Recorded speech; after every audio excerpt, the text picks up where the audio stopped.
미국에서 감염증 재확산에 대한 우려가 커지는 가운데 하루 신규 환자가 34,000명 넘게 발생하면서 정점이었던 4월 수준으로 올라섰습니다. 일간 워싱턴 포스트와 CNN 방송은 24일에도 인구가 가장 많은 캘리포니아주를 비롯해 플로리다, 사우스캐롤라이나, 오클라호마주 등 4개 주에서 1일 신규 환자가 감염증 사태 후 최고치를 기록했다고 보도했습니다. 캘리포니아주에서는 이날 신규 환자가 7,149명 나오며 최고치를 경신했습니다. 이는 종전 최고치인 전날의 5,019명에서 42%나 증가한 것입니다. 병원 입원 환자는 전날보다 7% 상승하며 거의 5,400명에 달했습니다. 플로리다주에서도 가장 많은 5,511명의 신규 환자가 보고됐습니다. 텍사스주에서는 전날 감염증 사태 후 가장 많은 5,489명의 신규 환자가 나왔습니다. 종전 최고치인 지난 20일에 4,430명을 크게 웃도는 수치입니다. 병원 입원 환자도 일주일 전에 2,158명에서 거의 4,100명으로 치솟았습니다. 애리조나주에서는 이날 79명이 감염증으로 사망해 하루 사망자로는 최고치를 기록했습니다. 7개 주에서 코로나19 입원 환자가 신기록을 세웠다고 WP는 보도했습니다. WP는 자체 집계 결과 캘리포니아, 텍사스, 애리조나, 아칸소, 노스캐롤라이나, 사우스캐롤라이나, 테네시주 등 7곳에서 입원 환자가 코로나 사태 후 가장 많은 것으로 나타났다고 전했습니다. 텍사스주의 휴스턴 감리교병원 최고 경영자 마크 붐은 메모리얼데이 이후 감염증 입원 환자가 3배로 늘었다고 말했습니다. 도널드 트럼프 대통령의 최근 대선 유세를 한 오클라호마주 털사 카운티에서도 이날 신규 환자가 259명으로 최고치를 기록했습니다. 다만 보건당국은 유세나 항의 시위보다는 결혼식, 장례식 등 소규모 모임 때문이라고 분석했습니다.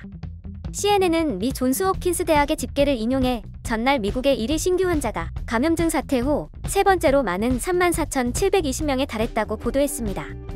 신규 환자가 가장 많았던 때는 4월 24일로 36,291명이었고 그 다음은 4월 9일에 34,756명이었습니다.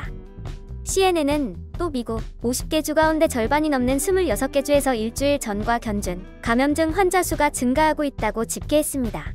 이 중 최소 10곳은 증가율이 50%를 넘었습니다. 반면 감소세를 보이는 곳은 뉴욕, 매사추세츠주 등 14개 주에 그쳤고 이 중 감소율이 50% 이상인 곳은 코네티컷주 한 곳뿐이었습니다. 전 미 식품의약국 국장 스콧 고틀립은 CNBC에 출연해 텍사스, 캘리포니아, 플로리다, 애리조나주의 병원들은 필수적이지 않은 수술을 다시 보류하는 방안을 심각하게 검토해야만 할 것이라고 경고했습니다. 고틀립 전 국장은 만약 감염증 환자가 계속 늘면 그들은 다시 넘쳐나는 환자에 압도당할 궤도에 있게 될 것이라고 말했습니다. 버지니아주는 코로나19 시대의 기업들이 직원을 보호하기 위해 시행해야 할 안전규정을 만들기로 했습니다. 미국 주정부로는 처음으로 직장 안전 지침을 마련하기로 한 것입니다. 안전규정에는 사업주가 코로나19 유사 증상을 보이는 직원에 대처할 규정을 마련하고 감염이 의심되는 직원은 출근하지 못하도록 하는 내용 등이 담겼습니다. 버지니아주는 일터 안전을 책임져야 할 연방정부가 아무것도 하지 않아 이처럼 자체 안전 지침을 만들기로 했다고 밝혔습니다. 코로나19 사태 초기 미국 내 최대 확산지였으나 이를 억제하는 데 성공한 뉴욕, 뉴저지, 코네티컷 등 3개 주는 이날 공동으로 신규 확산 지역에서 오는 방문자들에게 14일간의 격리를 시행하겠다고 발표했습니다. 신규 확산지로 지목된 곳은 텍사스, 플로리다, 애리조나, 아칸소, 워싱턴주 등 9개 주입니다. 존스 홉킨스 대는 이날 오후 미국의 코로나19 확진자 수를 236만 6,961명, 사망자 수를 12만 1,746명으로 집계했습니다. 영상이 도움이 되셨다면 좋아요와 구독을 부탁드립니다. 시청해주셔서 감사합니다.